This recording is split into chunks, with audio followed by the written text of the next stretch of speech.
না কমিশন, বৈঠক না কমিশন।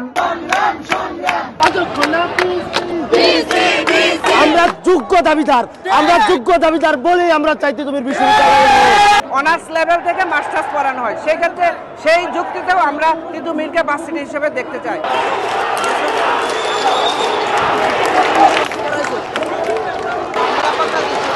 আপনারা জানেন যে আমরা 1997 সাল থেকে আন্দোলন করে আসছি তিতুমীর কলেজকে একটি পূর্ণাঙ্গ বিশ্ববিদ্যালয় করা হোক।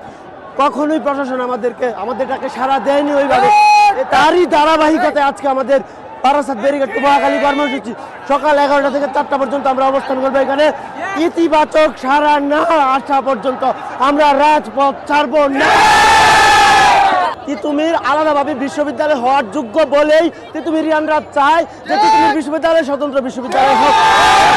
আমরা যোগ্য দাবিদার বলেই আমরা চাই তিতুমীর বিশ্ববিদ্যালয় অনার্স লেভেল থেকে মাস্টার্স পড়ানো হয়, সেক্ষেত্রে সেই যুক্তিতেও আমরা তিতুমীরকে ভার্সিটি হিসেবে দেখতে চাই। আমাদের একটাই দাবি, ঢাকা উত্তরের ভিতরে যে আমাদের একটা আলাদা স্বতন্ত্র পাবলিক ভার্সিটি আমাদের একটা দাবি, এমনকি ঢাকার অন্যান্য যে কলেজগুলো আছে আপনি সেখানে দেখেন যে সেখান থেকে একাদশ দ্বাদশ শ্রেণী পড়ানো হয়। আমাদের একমাত্র তিতুমীর কলেজে একাদশ দ্বাদশ শ্রেণী পড়ানো, আমাদের অনার্স লেভেল থেকে মাস্টার্স পড়ানো হয়, সেক্ষেত্রে সেই যুক্তিতেও আমরা তিতুমীরকে ভার্সিটি হিসেবে দেখতে চাই। ইউনিভার্সিটি হওয়ার জন্য কিছু ক্রাইটেরিয়া থাকে যেগুলো বাকি 6টা কলেজের নাই, যেটা আমাদের আছে। যেমন আমাদের এখানে ইন্টার্ন নাই, আমাদের কম্বাইন্ড, আমাদের হল ফ্যাসিলিটিস আছে, আমাদের বাস আছে, সব কিছুই আছে। প্লাস এই নর্থ ঢাকার মধ্যে কোনো ইউনিভার্সিটি নেই পাবলিক, এটাই।